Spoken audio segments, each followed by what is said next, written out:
Bueno, en realidad es un agrado para mí hoy formar parte de este proceso de unión del equipo SAMU y de todos los equipos de la red que trabajamos en la urgencia. Y le agradezco igual al SAMU, a Oscar, a la doctora Viedma y a todos los que están encargados de capacitación del SAMU, porque igual nos dan o nos permiten esta instancia para poder unirnos como equipo o como red y además estarnos actualizando constantemente. Eh, Cuando el Oscar me comentó que se iban a hacer o estas reuniones clínicas, por decirlo así, hablamos de que yo podía desarrollar el tema de choque hemorrágico y triada letal. No sé por qué, pero algo como que lo impulsó a darme este tema. Es un tema en realidad bastante largo, así que traté de reducirlo y llevarlo a la parte prehospitalaria como lo más que se podía. En realidad no puedo hablar de todos los shocks porque creo que pasaríamos toda la noche acá, pero sí vamos a hacer énfasis en el shock hipovolémico de tipo hemorrágico, que en realidad es el shock que más vemos en el prehospitalario. Voy a comenzar con esta frase del PHTLS, que yo creo que igual deberíamos como ponerlas en nuestra cabeza cada vez que vemos un paciente. El destino de los heridos descansa en manos de quienes aplican el primer vendaje. Y esto también va relacionado como a la hora dorada de nuestros pacientes y la importancia en que nuestra actuación sea la indicada en el momento indicado. Hablando un poco de la historia de la medicina, en el siglo XIX se describió el shock como una pausa momentánea en el momento de morir y también como una ruda desarticulación de la maquinaria de la vida.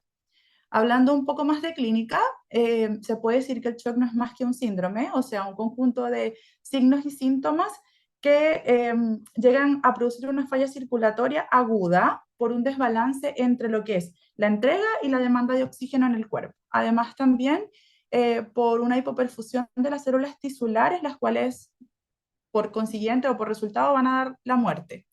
Esta es una patología tiempo dependiente. Es súper importante que la pongamos en esa definición.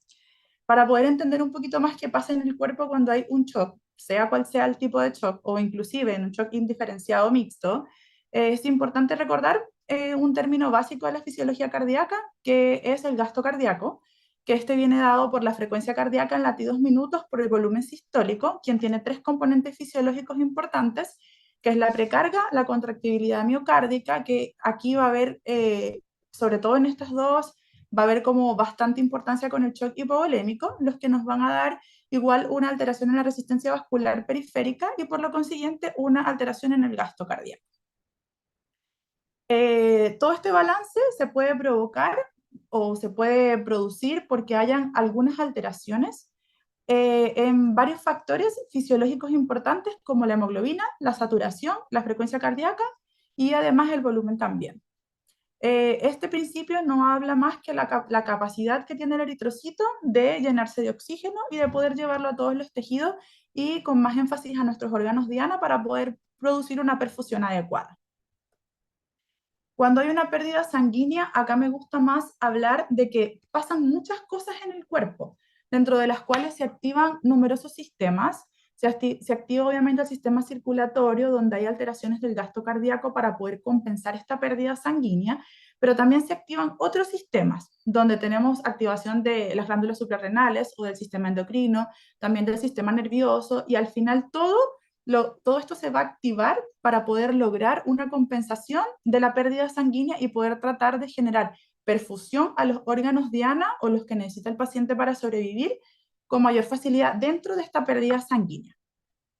Aquí este cuadro está súper bueno y sencillo como para entender fisiopatológicamente los tres componentes fisiológicos que se alteran de acuerdo a cada shock. Nosotros acabamos de hablar del hipovolémico, donde hay una disminución de la precarga, un aumento de la resistencia vascular y por consiguiente una disminución del gasto cardíaco.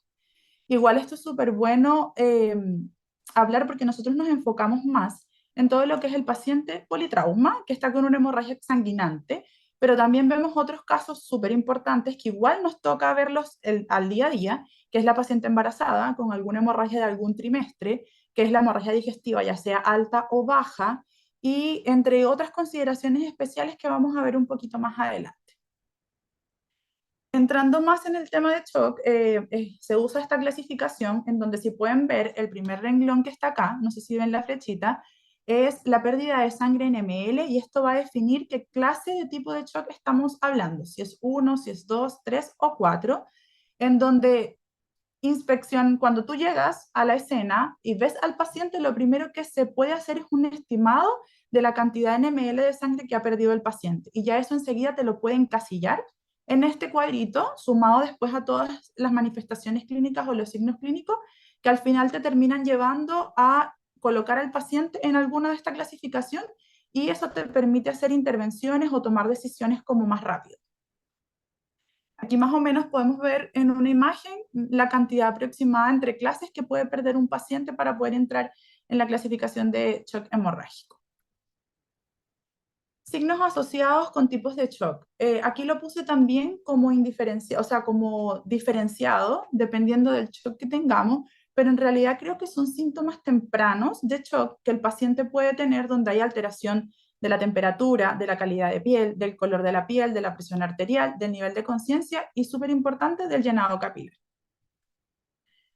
Cuando vamos a evaluar un paciente en estado de shock en el ámbito prehospitalario, yo voy a hablar de dos escalas de evaluación que se definen en PHTLS, ATLS, donde primero hablamos del X ABCDE, que es el que venimos hablando ya en casi todas las presentaciones, haciendo énfasis una vez más en la X, en el control de hemorragia externa severa, exsanguinante, ya sea con aplicación de torniquete, con agentes homostáticos, o en realidad esta clase igual se habló bien en hemorragias exsanguinantes, pero vamos a recordarlo.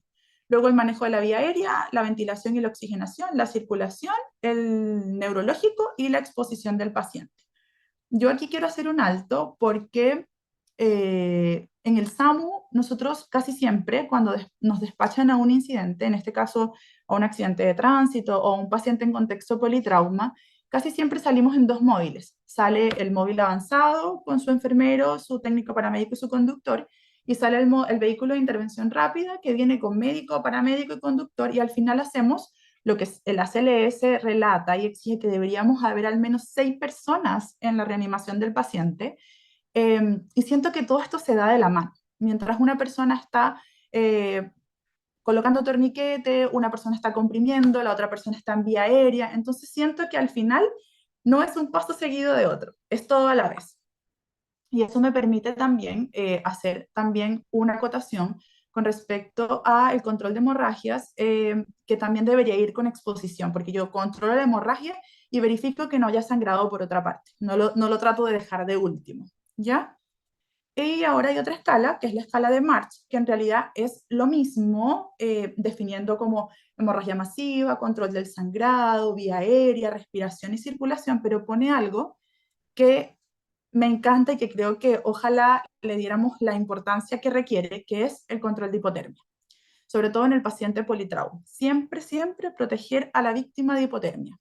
Entonces yo creo que el XABCD y el MARS se pueden unir entre sí y dándole importancia a este tema que es la hipotermia en el paciente politraumatizado. Este también es una figura del control de hemorragia que igual se habló en el tema de la X. Ya. A medida que va pasando el tiempo, igual se hacen avances con respecto a los diagnósticos y además de eso, se tienen nuevas herramientas para ofrecerle al paciente una atención de mayor calidad. Ya ahora nosotros en el vehículo de intervención rápida y en casi todas las urgencias de la red asistencial se cuenta con ecografía de urgencia, ¿ya? Y espero que con el tiempo tengamos más y más. Esto es un protocolo, no sé si lo habíamos escuchado antes, que es el protocolo ROTS. Es un protocolo que te permite diferenciar qué tipo de shock tengo en mi paciente, ya que el paciente politrauma puede tener, como lo dije anteriormente, un shock indiferenciado, que no sé qué tipo de shock tiene el paciente, o puede tener un shock mixto también, porque yo puedo tener un paciente, no sé, con una hemorragia abdominal o con un neumotórax y también con un traumatismo craneoencefálico en el caso o en el contexto del politrauma. Entonces puedo tener varias entidades clínicas como en un solo paciente. Y creo que este protocolo es una herramienta buena sobre todo para aplicar en hospitales de baja, que a veces vamos a Quintero, vamos a Limache, vamos a La Ligua, y tenemos como esta herramienta que nos puede guiar un poco más en la reanimación y que, bueno, nos permite también explorar mejor al paciente. Ya, como su nombre lo indica, es un protocolo para hacer un ultrasonido rápido en el paciente en shock. Y este protocolo cuenta o se encarga de revisar específicamente 5 ventanas en donde su mnemotecnia más o menos es IMAP. La primera, podemos hacer hasta 4 ventanas cardíacas, donde podemos ver inclusive paraesternal larga, paraesternal corta, y podemos evaluar, o sea, en sí, en el shock hipovolémico, la contractibilidad muscular, o sea, cardíaca, en la cual nosotros vamos a tener una contractibilidad hiperdinámica. Y posteriormente a eso hay otra ventana que nos guía mucho con el tema del shock, que es la ventana de la vena cava, que nos permite ver si esta está pletórica o esta está colapsada. Y esto nos permite diferenciar al tiro un shock hipovolémico de los demás, ¿ya? Aparte tenemos el FAST del Morrison, que lo que hacemos es bajar y buscar líquido libre en cavidad, y aorta y neumotórax. Entonces, en fin de cuentas, estamos haciéndole un protocolo completo al paciente que me permite decir, efectivamente, el paciente está en shock hipovolémico porque tiene líquido libre abdominal y necesito correr porque este paciente necesita una cirugía de control de daños. O yo a este paciente no puedo hacerle una reanimación hídrica excesiva porque está en shock hipovolémico. Y así sucesivamente. Y generar como un diagnóstico más preciso y un tratamiento más ecoguiado. Esa es como la parte actual en la ecografía con respecto al shock. Estos son más signos y síntomas clínicos tempranos de shock, donde podemos tener el paciente levemente taquicárdico, con leve taquipnea, un pulso radial debilitado, puede estar pálido, puede estar también cianótico, puede tener un tiempo, o sea, un llenado capilar también muy prolongado, puede tener pérdida de pulsos en las extremidades, hipotermia, sensación de sed, y todos estos síntomas que ya hemos conocido en el paciente con politrauma o con shock, ¿ya? Esta imagen la conseguí en el PHTLS y dice evaluación del shock hipovolémico compensado y descompensado. Yo creo que un shock hipovolémico compensado, en este caso o hemorrágico, es el shock que recibió unidades de concentrado globular. O sea, el paciente que recibió sangre. Antes siempre voy a tener solo un shock al límite, que me dé el tiempo necesario para poder llevarlo a que reciba su tratamiento definitivo. Esta imagen también igual la encuentro súper importante porque me habla de la pérdida aproximada de sangre interna asociada a fracturas de acuerdo a cada hueso o a los huesos que más tienden a provocar este tipo de shock. Tenemos radio, húmero, tibia, fémur y como pueden ver, la pelvis mata al paciente. Y eso quiero que quede como bien registrado acá.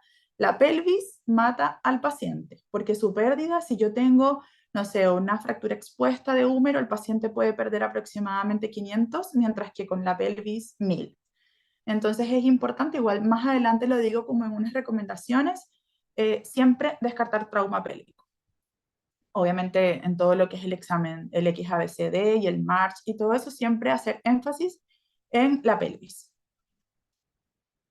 Cuando hablamos del tratamiento del shock hemorrágico, aquí puse como un resumen más o menos de lo que se hace como en el shock cardiogénico, en el shock hemorrágico, distributivo o séptico, pero en realidad no vamos a entrar en cada uno porque sería como un tema en especial, pero sí en el shock hemorrágico, siguiendo como nuestros lineamientos siempre prehospitalarios, controlar hemorragias exsanguinantes, mantener una vía aérea permeable, sostenible, con ventilaciones adecuadas, recordando, como lo vimos también en las presentaciones anteriores, el manejo de la vía aérea va desde posicionar al paciente hasta una vía aérea avanzada.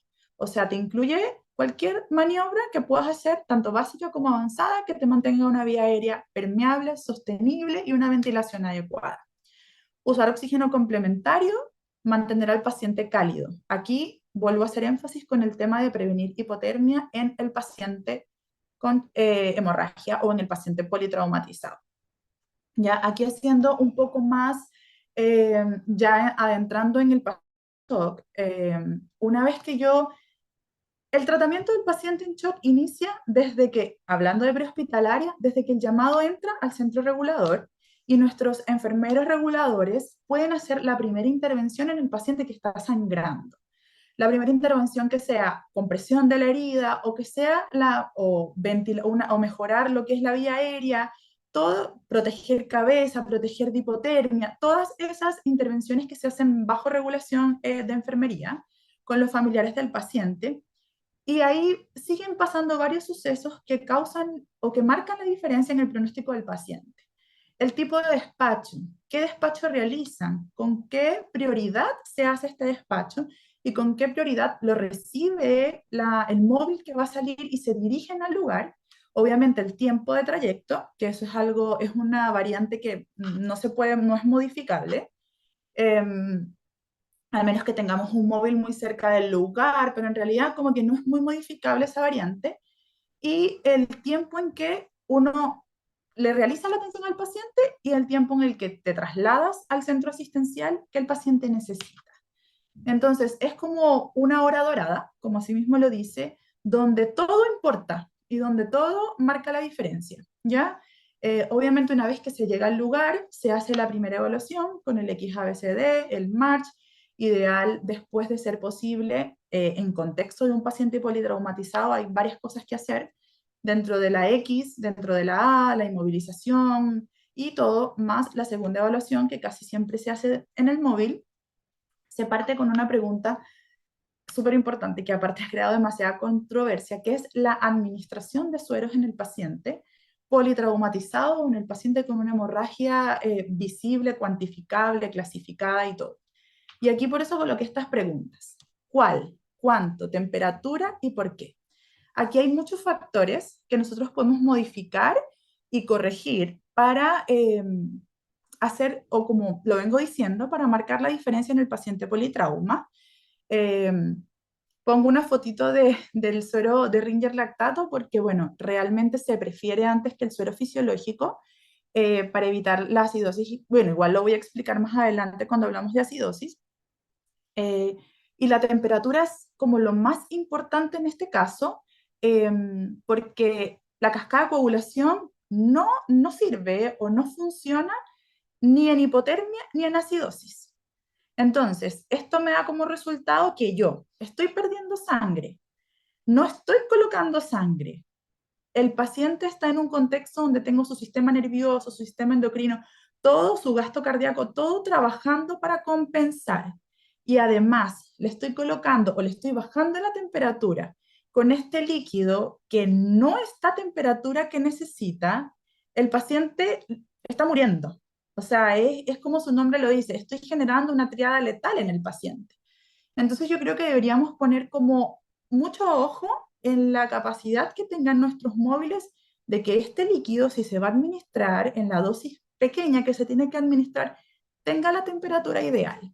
Porque aparte de todo esto, de la pérdida, de que no está recibiendo sangre, que estamos cambiando su temperatura, que el paciente se está volviendo acidótico, también estamos diluyendo más y el poco glóbulo rojo, la poca plaqueta que le queda, no está funcionando. O sea, no está funcionando porque le estamos dando frío y le estamos dando acidosis. Entonces es importante que una vez que lo entendamos así, como que sabemos, no, yo no puedo colocarle este líquido al paciente ni en esta temperatura ni este, ¿ya? El segundo es el ácido tranexámico, que aquí tenemos por lo menos el estudio del CRASH-2, que es un estudio que se hizo más o menos en una población de 125 pacientes, en donde disminuyó la mortalidad cuando se aplicaban 2 gramos, el primer gramo idealmente en las menor a 3 horas del suceso, a pasar en 10 minutos, y el segundo gramo después distribuidos en 8 horas. Hay otro estudio nuevo donde hablamos del uso del ácido tranexámico en el paciente prehospitalario, en el paciente traumático, en donde, en resumen, en el cuadrito que vemos acá, que es lo que yo siento que más como que nos interesa, es el tema de la mortalidad del paciente trauma, vemos que no tuvo mucha diferencia con el placebo, de 53,7 a 53,5. En realidad es bastante poco el porcentaje eh, como para este tipo esta cantidad de pacientes. Y creo que todos los años o cada cierto tiempo van a salir como nuevos avances con respecto al tranexámico. Sin embargo, si me produce un 0,1% de que me disminuya la mortalidad en la primera hora y yo no le hace daño, hay que usarlo. O sea, es como mi criterio. O sea, lo voy a usar igual, así sea el 0,1%.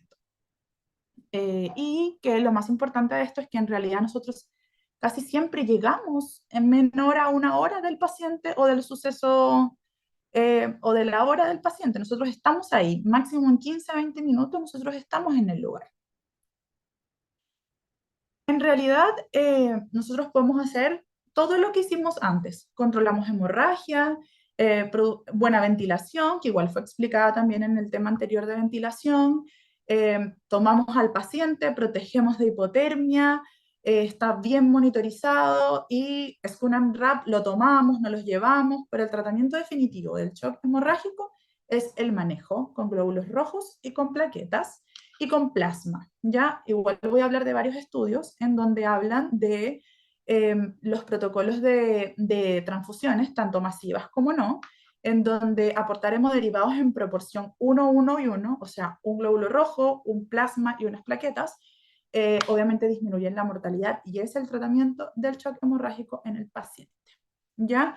Otra cosa súper importante, que también voy a hablarlo un poco más adelante, ahí lo veremos en la diapositiva, es la monitorización que debe llevar el paciente politraumatizado o en choque hemorrágico hasta llegar al lugar, en donde lo que me apremia más es permitir al paciente estar en una hipotensión permisiva. Pero acá igual es un poco ruidoso el tema, porque el paciente politrauma a veces no solo tiene una hemorragia exsanguinante, o no solo tiene un trauma torácico, un trauma abdominal, sino que también puede venir con un traumatismo cráneoencefálico en donde yo necesito asegurar la perfusión cerebral. Entonces, esto lo que me hace entender es que cada paciente es único, es individual y solo el equipo que está en el lugar tiene la capacidad de tomar la decisión adecuada en pro del paciente, porque sabe lo que está pasando. En contexto hablando de que está el médico, el enfermero y todo el equipo en el lugar con el paciente. ¿Ya? Los hospitales ahora en su totalidad, bueno, los hospitales de alta complejidad, manejan protocolos de transfusiones masivas en donde debería el paciente recibir un aporte de 10 o más hemoderivados en 24 horas, ¿ya? Y estos protocolos se pueden activar desde la prehospitalaria, como para que en la urgencia me estén esperando con esto como todo activado, ¿ya? Y para poder activarlo, yo necesito saber quiénes son candidatos a recibir estas transfusiones masivas. Aquí dejé, igual tengo una escala más adelante, trauma penetrante torácico que tenga alguno de estos compuestos, un FAS positivo, una sistólica menor a 90 y una cardíaca mayor a 120 latidos por minuto. Ya yo puedo regular vía radial, que por favor avisen al hospital de mayor complejidad, que lo más seguro es que este paciente necesite una transfusión masiva y muchas veces van a estar esperando al paciente con todo lo que corresponde. Esta es una escala TACH que en realidad yo creo que sobre todo por el déficit o el exceso de base debería hacerse ya en el centro hospitalario, en donde ellos pueden determinar si efectivamente el paciente necesita la transfusión masiva. Este puntaje te debe dar igual o mayor a 16 y obviamente es un paciente que amerita recibir estas 10 unidades de concentrado y este protocolo de transfusión masiva. Pero yo creo que si nosotros tenemos un paciente con una fractura de pelvis inestable, con una fractura de fémur, con un ecofas positivo, con presencia de líquido libre y aparte un paciente que está en todo el contexto de shock, además, aquí también es importante destacar que nosotros podemos hacer lo que se llama el índice de shock en el paciente, que no es más que la frecuencia cardíaca entre la presión arterial sistólica y si te da mayor a 0,9, en algunos lugares te hablan de 0,8, ya estamos en un paciente con una importante, o sea, con una importante mortalidad dentro de su shock y que lo más seguro es que este paciente vaya a requerir una transfusión masiva también. Entonces son como todos esos factores que nosotros podemos evaluar prehospitalaria y podemos notificar al centro para que lo menos que se tarde este paciente en recibir, ya sea la cirugía de control de daños o ya sea el concentrado globular, el paciente tiene más probabilidades de sobrevivir. Este es el estudio también que habla del tema de la recepción de los hemoderivados en el paciente. Es un estudio que en realidad se hizo aleatorio, en donde se transfundió 1, 1 y 1, o sea, una unidad de concentrado globular, un plasma y unas plaquetas en algunos, y en otros pacientes se transfundió 1, 1, 2, o sea, un plasma, unas plaquetas y dos concentrados globulares, y en realidad la mortalidad, o sea, en realidad como que no hay diferencia entre los pacientes que reciben un esquema o que reciben el otro. siempre y cuando se haga cirugía de control de daño o todo lo demás que el paciente requiera, ¿ya? Este estudio, se los invito igual a leerlo, está súper completo, habla del tema de las transfusiones, habla de que muchas veces las plaquetas, cuando el paciente ya está en una coagulopatía, se destruyen, cuando el paciente está hipotérmico, se destruyen porque no se activa la cascada de coagulación, la acidosis tampoco me lo permite y en realidad aquí lo ideal es que el paciente reciba lo más rápido posible los concentrados globulares para evitar todo este desbalance en el cuerpo, ¿ya? Y acá hay otro estudio también que te habla de la resucitación en el paciente en shock, o sea, en un shock por trauma, en donde me causó bastante, me pareció como igual, sería cuestión de discutirlo, el tema de reducir, si se va a manejar la vía aérea del paciente, reducir la dosis de un 25 a un 50% de los medicamentos para secuencia de intubación rápida. Todo esto con el tema de la hipotensión del paciente. Acá yo en realidad creo que si no es posible hacer SCUNAM-RAM, como se habló en el primer simposio, por el tema de que no te queda 20 minutos el lugar, estás más lejos, yo creo que por un tema de la hipotensión. Y se habló también en ventilación, tratar siempre de compensar un poco al paciente antes de hacer maniobras un poco con fármacos que te puedan deprimir un poco más al paciente. Eso básicamente es lo que habla este estudio. Ahora, bueno, para finalizar, vamos a hablar un poquito de lo que es la triada de la muerte.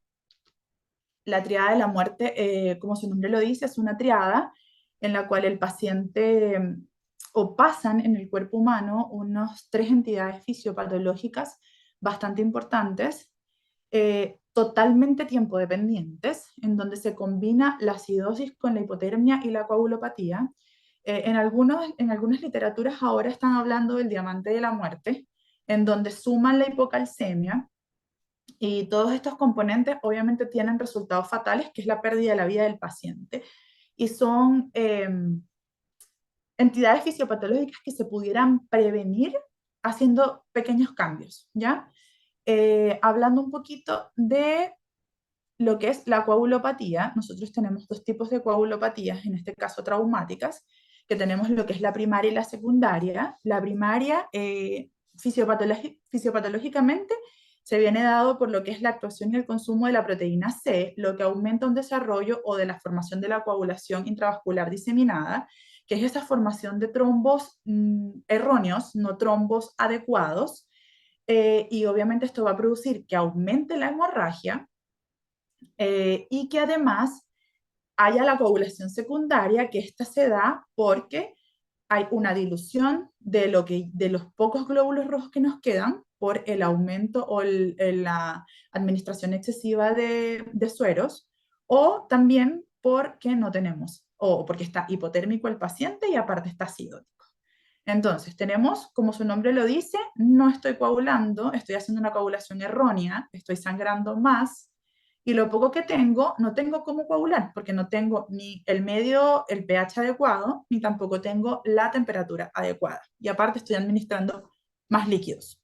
Entonces, obviamente el paciente se va a exsanguinar, el paciente va a morir, porque todos estos glóbulos rojos, los pocos que lleguen a sus órganos diana, no van a llegar con el oxígeno que requieren. Ya, bueno, como les dije, la hipotermia, obviamente, más estamos en invierno, eso también influye. Los líquidos que colocamos están afuera, o sea, están a temperatura ambiente, ellos no están previamente calentados y esto obviamente se colocan en esta misma temperatura. Y aparte de eso, estas soluciones frías, o sea, el cuerpo humano o todo este tema de la coagulación debería tener o debería estar, no, o sea, están más o menos a 35, 34 o menos, y esto obviamente favorece la hipotermia en el paciente. Aquí en esta diapositiva igual está un poquito de lo que les dije: hipotermia, acidosis, coagulopatía y hipocalcemia, que es lo que hablamos hace ratito, de todo lo que pasa como en toda la cascada de coagulación.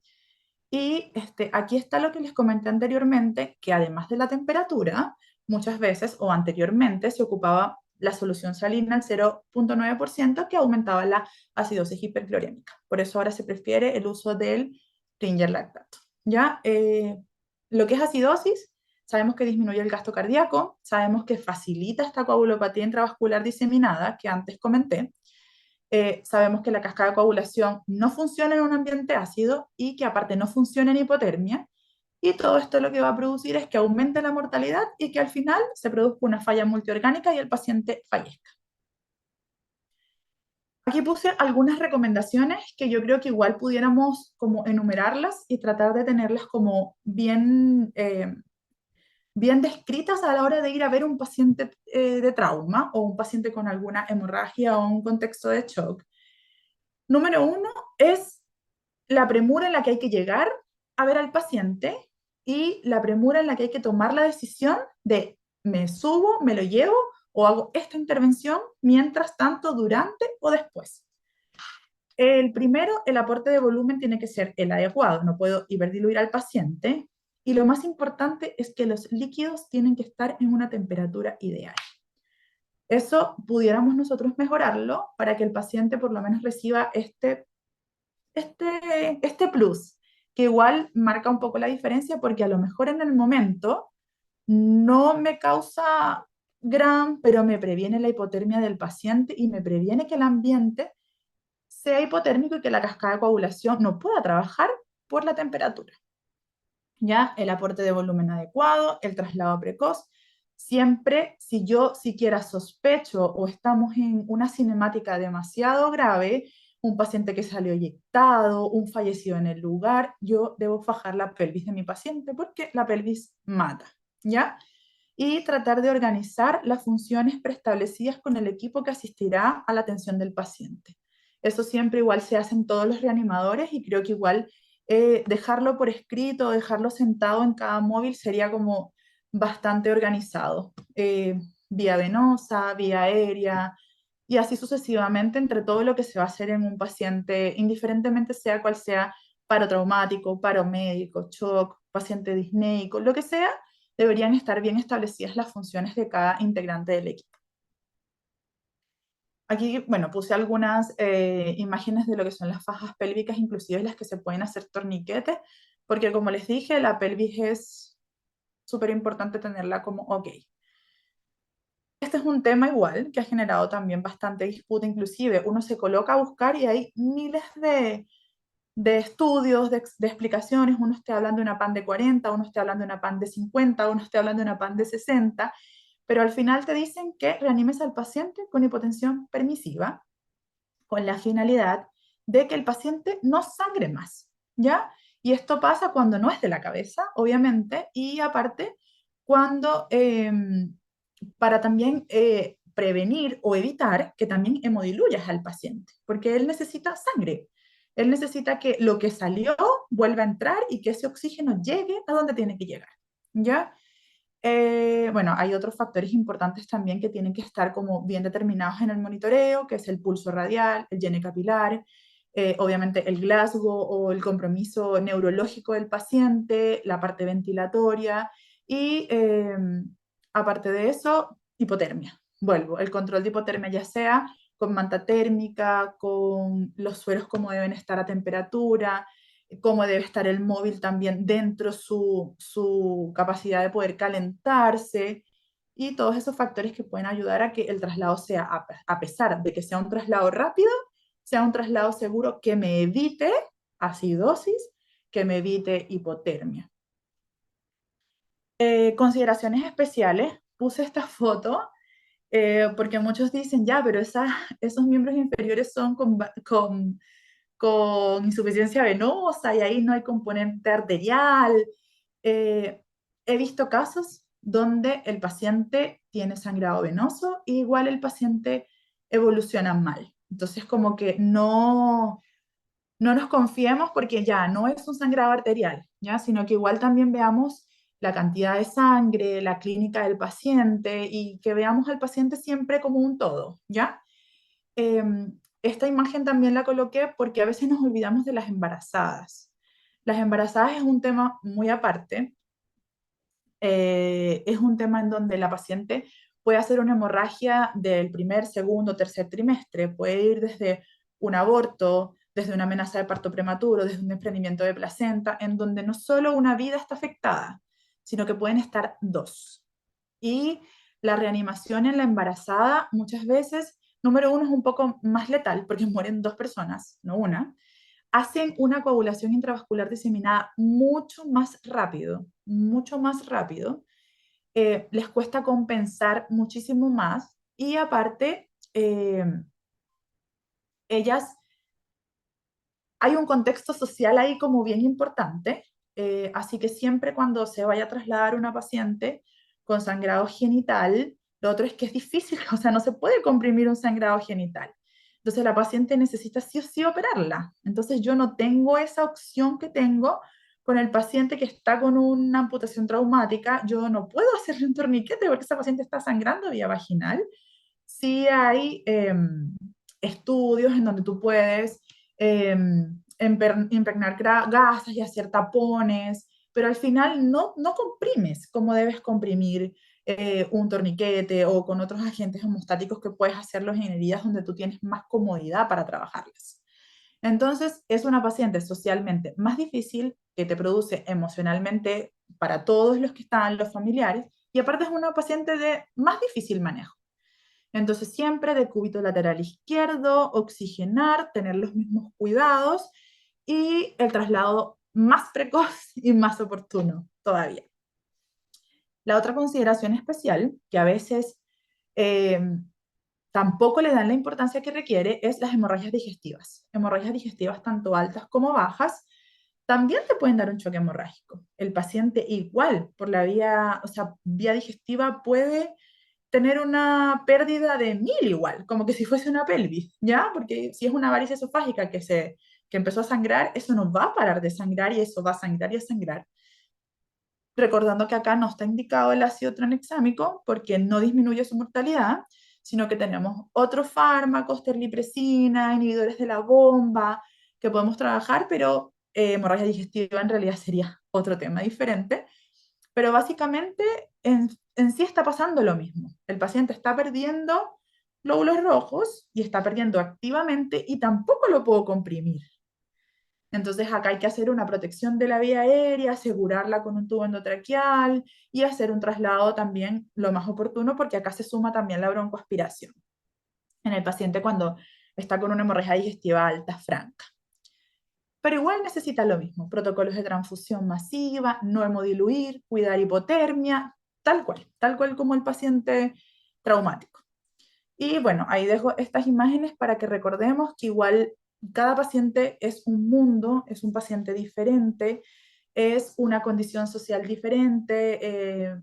La embarazada, el niño, el adulto, muchos manejan también rangos de frecuencias cardíacas, de saturaciones, o sea, de frecuencia cardíaca y frecuencia respiratoria diferentes, entonces tenemos como que tenerlos bien establecidos para poder generar sí o poder definir si este paciente está en shock hemorrágico franco y yo tengo que hacer algo ya.